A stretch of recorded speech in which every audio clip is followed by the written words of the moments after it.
Welcome to All Things Policy, a daily podcast by the Takshashila Institution.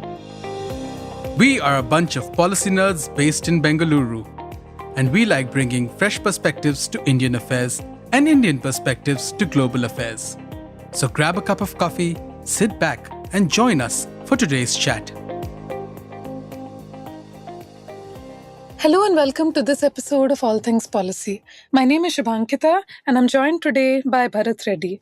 Both of us are researchers with the High-Tech Geopolitics program at the Takshashila Institution. Hi Bharat and welcome to All Things Policy. Thanks, Shubhankita. Glad to be here. Yeah. And today we're discussing something very interesting.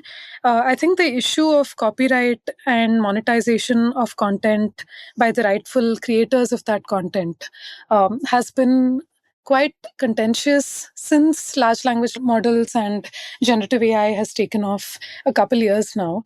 And we see different directions in which regulation on this is currently being pursued. And I think India now has a working paper which has a certain approach towards all of this. And I think this warrants some kind of discussion, particularly because this is a balance between innovation and progress for the overall AI economy and the potential of AI being utilized by everybody.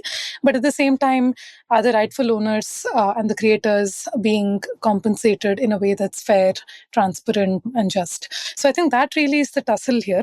So I want to start by asking you to set some context as to what's been happening the last few years, what's been, the headline in terms of, the different approaches, the different legal issues and proceedings that have happened against the big tech in the US, particularly on this.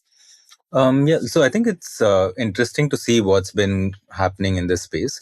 So to start off with, even before there was AI, I guess when you have platforms acting as intermediaries between content creators and consumers, there's the ability to distribute their content, to monetize their content, that kind of gets affected in some sense. So it might be a social media platform that's acting as a channel between a news publication and end user. So if they're not directly speaking to their users or interacting on their website, then that kind of a connection is lost. So now with AI, what has happened is you have another layer where these large language models are trained on large amounts of data, and they serve more or less as answer engines where you're asking a question and you get the answer directly, and you've seen a dip in the amount of traffic actually going to the original creators of this content. So that's where some of the challenges or the pushback is coming from the content creators. Now, but the interesting thing here is that if you look at the judgments about some of the cases that are being looked at in the US, so AI has been seen as something that is transformative. It is not just mimicking or regurgitating what it has, or the data that it has been trained on, but it is saying something in a way that is transforming the original content and in a way that answers the question or the in the context that the user wants it. So it is transformative in some sense. And the second finding is that it is also not substituting the market for the original content. So if, for example, a book was the original content that an AI model was trained on, and you might ask a question regarding that book, so it'll give you an excerpt or some kind of like a summary of it or a description of it or something like that, but it doesn't really reproduce the entire book in its entirety. So it doesn't substitute the original content itself. So in large parts, this is true unless someone who's testing it is finding ways to bypass it and produce an output that's more or less similar to the original data that it was trained on. But so the legal context in the US, at least, is that it is transformative. It is not substituting the market for the original content. So in that sense, it is not a violation of copyright. So that's been the direction in which the US courts are dealing with this. But again, the different regions are dealing with this copyright issue in different ways. So you have the US dealing it like this, but it's also in the US you see that there are some deals being struck between publishers and AI model creators. So a news publication might have a deal that allows their content to be used for training, for example, and they'll get compensated for that. In other regions, like for example, the EU and UK, you have they've opted for machine readable exemptions to text and data mining. So you can publish your content online and it can be used for training. But if you want to opt out your data being used for training, you can do that using a machine readable feature that you can have in your content. So that's one way they're dealing with it. And in certain other regions like Singapore or Japan, you have very broad exemptions granted for text and data mining as long as it's been obtained using legal means, right? So different regions are approaching it in different ways. In UK, in addition to that, there's also, for example, a collective licensing that's been proposed. So a bunch of publishers can get together and come up with a collective license. So anyone who wants to train an AI model can opt for this collective license, and then the proceeds from that transaction would be then divided amongst all of these, content creators who have given up their data. So different approaches, but the Indian approach is slightly different from all of this. Maybe you can get into that as we discuss. Yeah. But before that, just two follow-ups for you, right? One is the diversion of the end user from the news media publication or the original website to getting exactly what the user might need in their specific question and context on the generative AI application itself is bad news for the news media publication because they lose out on ads and revenue. And I think the tussle is just the proliferation of ChatGPT platforms in a way that doesn't compensate them for their content. But what about then examples where people could generate images that look like could have been done by a specific painter, or like Picasso-like paintings, or draft this in a way that looks like Shashi Tharoor might have written it, right? So here it's very clear because in the user intent itself is some kind of a copyright violation. So that is actually the copyright of, that's a different data that we're talking about. What you are referring to is the output of the AI and whether that infringes on the original content or replaces the market for it or is mimicking the same content, right? But here we are talking about whether you have a valid legal basis for training on that data itself. So those are two different kinds of copyright issues. Both of them are in this context.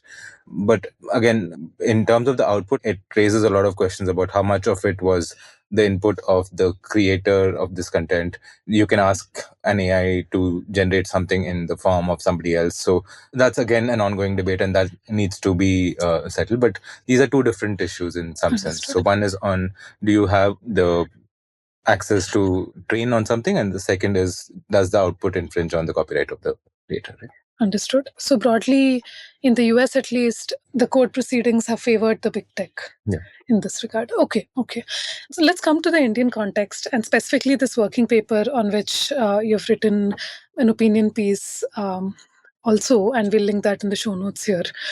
Specifically want to understand what this particular working paper says. How do they want to deal with copyright issues and monetization of content in the Indian context? And what is the inferred priority or aim behind such regulation? So this is something that our colleague Mihir and I were working on. And so what we were looking at is, so we were trying to digest what this working paper says and what that means for content creators or even developers and general users of AI in India. And so the intent behind this paper is that, one is that you need to compensate content creators, and that's being increasingly difficult. So they've come up with a framework to enable that. And the second is to level the playing field for AI developers, so that even a small developer who's building something out of India will be able to be on a level playing field with a larger, better resourced company that's able to strike deals and get content licensing agreements with various publishers, right? So, although to be fair, in India, we don't have such a content licensing requirement as yet. Yeah. So, trying to strike a balance between both of these goals, right? So that's what this is trying to do. And broadly, what the proposed framework does is two things. So one is that it creates a mandatory blanket license that ensures that no Indian copyright holder can withdraw their data from being used to train AI. So as long as it's in the public domain, it's fair game for anyone to train on it, right? So that's one part of it. So the second thing that it tries to do is that it creates a statutory remuneration framework where once you use this data for training your AI, a part of your global revenues. So only once you start generating a revenue, a part of that revenue needs to be collected by this body that will be created, a committee that will be created, and that revenue will then be used for compensating the content creators. So you need to create a repository of all kinds of content that people have generated and put out for training. And you also need AI developers to disclose what data they have used for training, and then they decide what fraction of that data was used and how. It's really a difficult task to be able to come up with these conclusions. Maybe we can get into that, but broadly, it's trying to do these two things, and this is how it's trying to do that. Yeah. No, very interesting. And this would be a separate statutory body that would then collect a part of these revenues and be responsible for their disbursement. Yeah. Okay.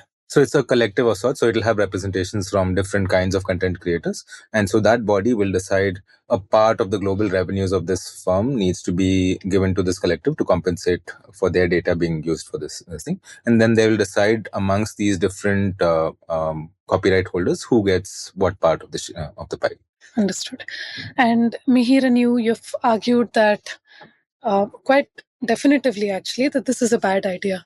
And there are several unintended consequences, even though at the face of it, this looks like a good idea, a noble cause. Forget the implementation challenges of actually doing this. But even if this were to be successfully done, you argue that this is bad. Could you maybe double click on that and expand?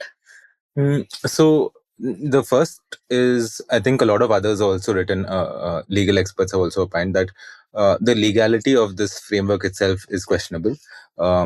When judgments in different jurisdictions are saying that it is transformative, it is not substituting the original market, this kind of a framework makes an assumption that, in a sense, an infringement of the copyright, and that's why there needs to be a compensation, right? So that might be challenged on those grounds. The legality of this kind of a arrangement itself is questionable.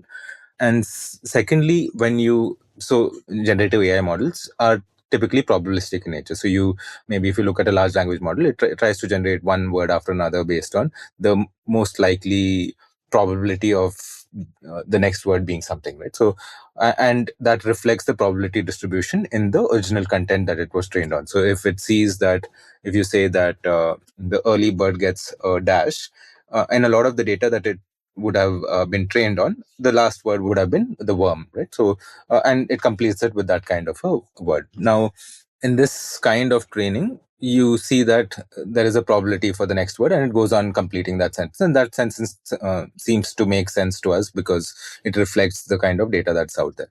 Now, what happens here is that it's really difficult to say whose content contributed how much to the answer that this AI model is generating. So it might happen that there might be hundreds of sources which are saying the same thing. So how do you know whether an Indian source contributed which part of the answer, right? So that's a difficult statement to come up with. Secondly, it's also hard to determine how do you distribute this revenue, how do you collect this revenue, and a lot of AI models are also right now not very profitable. So they're pouring in a lot of money, hoping to get users on board, which they can then maybe monetize later. So when you're saying that this kind of revenue needs to be given for compensation, what does it mean for access to some of these models for Indians, right? So will it change the decision of some of these models to actually deploy their models in India? So that's another consequence. And there are a couple of others as well. So when you say, for a lot of AI developers, you see that data is one of their is a moat for them, right? So it's the secret sauce that makes their models work the way and give the kind of outputs that they do, or it's the differentiator for them. So if you are mandating that all of this training data needs to be disclosed, it might be something that they might not be okay with. So if that is a mandate, and you see that most large models out there, they do not disclose the data that is trained on. Even if the open source models, they don't, most of them are open weight, and they disclose the weights of the model so that you can recreate it or deploy it on your own. But you can't, they don't tell you what data it was trained on. So in these kind of situations, doing this might maybe restrict access to some of the best models that are out there. Other things could be that developers of these models may choose not to just train on AI data that's based out of India, because they have to comply with all of these things.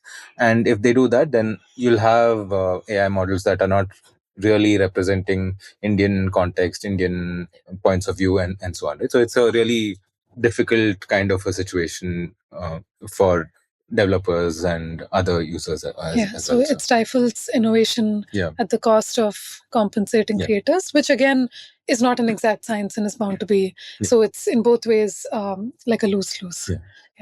And you also talk about how India stands to gain a lot through the diffusion of AI. And if such a blanket license and its mandatory fund requirements were to go through, then I think the India story of AI might suffer. Yeah, so there might be some. So what it's trying to do is something that maybe it's a noble cause that they're trying to do, that try to compensate content creators or try to ensure that AI developers out of India have some kind of a level playing field. So you kind of appreciate where they're coming from, but this way of doing it is not. So you need competition in the market for models as well. So, and that competition means that you need access to some of the best models, some of Indian models which might outperform them in certain contexts, but you might want there to be access to all kinds of options for downstream developers. So someone building applications on top of these models should have the option to choose from whatever works best for them. And this might limit these downstream developers from having access to the kind of tools that they would need. Yeah. So clearly, the direction in which this working draft has gotten a lot of criticism from legal experts, and multiple points of view. That the implementation is difficult.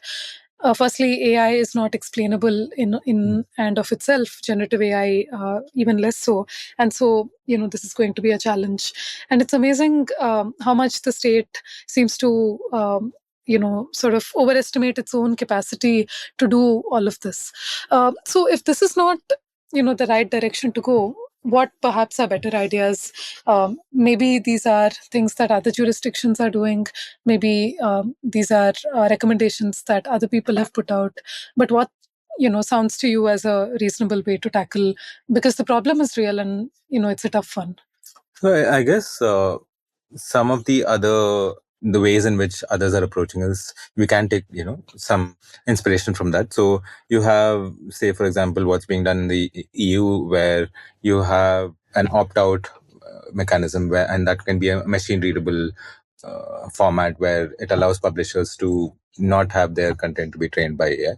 Again, enforcement is a challenge, so then the responsibility is on the content publishers to go after an AI developer who they feel has infringed on their copyright. But at least it's, in a lot of cases, it protects both the content creator as well as gives access to the developers to train on different kinds of data. And in a lot of cases, publishers might want their data to be used for training by AI models. For example, if you're a think tank, like the kind of work that we are publishing, so you would want your work to be amplified, or an Indian perspective to be part of the kind of output that is used to in a response to someone's question, right? So how an AI responds to a question on, say, on geopolitics of a technology or on international relations between two countries and how that's developing. So you want an Indian perspective also to be represented in that. And so there are very valid reasons why someone would want their data to be used for training, whether they will end up being compensated for it or not. So there are those kinds of issues as well. So just having a opt-out mechanism, I think works well for a lot of users. And in addition to that, having contracts where someone can get into allowing data to be used exclusively for some developers, those kind of mechanisms work better. And I think so when the Department for Promotion of Industry and Internal Trade, when they put out this paper, what you see is that they've consulted a bunch of stakeholders, and industry bodies were also one of those stakeholders. And a lot of them, NASSCOM in particular has given a statement that they don't agree with the findings of this paper, the recommendations of this paper, and they have listed out their recommendations in a separate addendum. And their findings are, their recommendation is to have something like an opt-out mechanism and to have individual contracts where a publisher can grant access to their data, right? So those kind of things seem to be the approach that they prefer. And I guess some of us also agree with that approach. Understood. Although you were telling me before we started recording that a few legal experts seem to say this is a paper that's almost dead on arrival because it's been criticized so much that perhaps it won't take off at all. Yeah, so there seems to be a lot of pushback against this. So we need to see what happens, but the consultation for this paper is still open. So you have until, I think, the first week of February, until when they're open for a comment. So if there's anyone who would like to respond to this consultation, I think that's an opportunity to put forward your thoughts. Yeah. But there's been a lot of pushback against this, and legally also there are questions that whether this is something that's will be possible. So in that situation, I think we need to see how this pans out. Yeah. All right. Thank you so much, Bharat. This was interesting, and like I said, our listeners can read your full opinion piece from the show notes. I'll link that here. Yeah. Thank you so much. If you liked our show, dive into Takshashila's research on technology, strategy, and economic affairs. Check us out at our Twitter handle @TakshashilaINST or our website takshashila.org.in.